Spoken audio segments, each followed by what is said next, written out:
Josiah celebrated the Passover to the Lord in Jerusalem, and the Passover lamb was slaughtered on the 14th day of the first month. He appointed the priests to their duties and encouraged them in the service of the Lord's temple.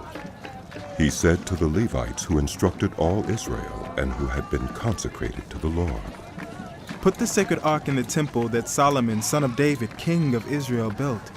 It is not to be carried about on your shoulders. Now, serve the Lord your God and his people, Israel. Prepare yourselves by families in your divisions, according to the instructions written by David, king of Israel, and by his son Solomon.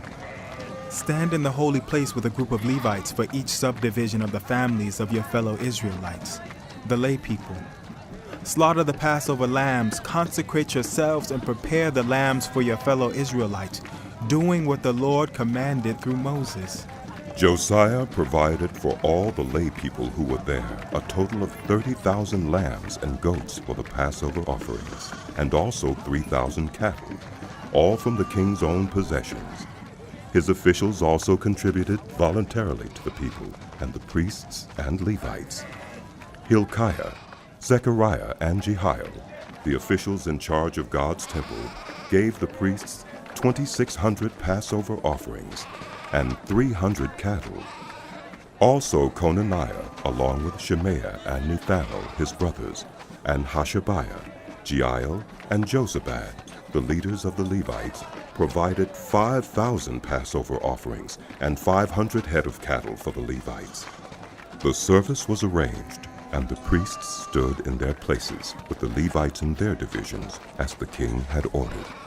The Passover lambs were slaughtered, and the priests splashed against the altar the blood handed to them, while the Levites skinned the animals.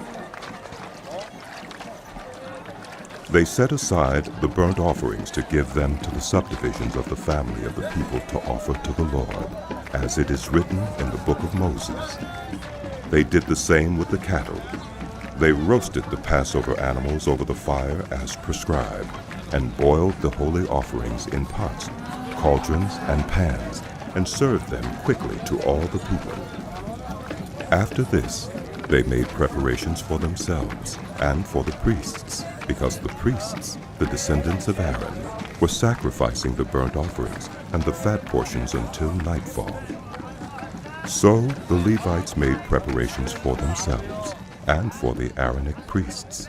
The musicians, the descendants of Asaph, were in the places prescribed by David: Asaph, Heman, and Jeduthun, the king's seer.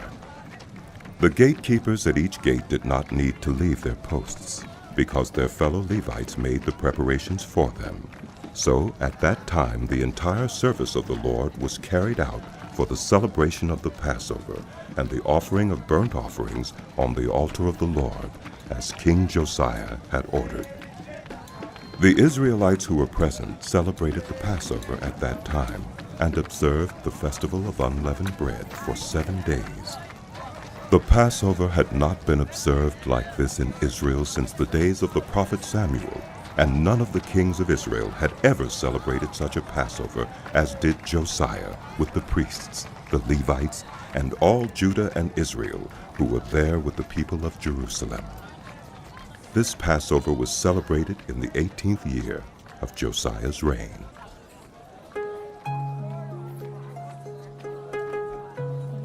After all this, when Josiah had set the temple in order, Necho, king of Egypt, went up to fight at Carchemish on the Euphrates, and Josiah marched out to meet him in battle. But Necho sent messengers to him, saying, "What quarrel is there, King of Judah, between you and me? It is not you I am attacking at this time, but the house with which I am at war. God has told me to hurry, so stop opposing God, who is with me, or he will destroy you." Archers shot King Josiah, and he told his officers, "Take me away. I am badly wounded." So they took him out of his chariot, put him in his other chariot, and brought him to Jerusalem, where he died. He was buried in the tombs of his ancestors, and all Judah and Jerusalem mourned for him. Jeremiah composed laments for Josiah, and to this day all the male and female singers commemorate Josiah in the laments. These became a tradition in Israel and are written in the laments. The other events of Josiah's reign and his acts of devotion in accordance with what is written in the law of the Lord, all the events from beginning to end, are written in the book of the kings of Israel and Judah.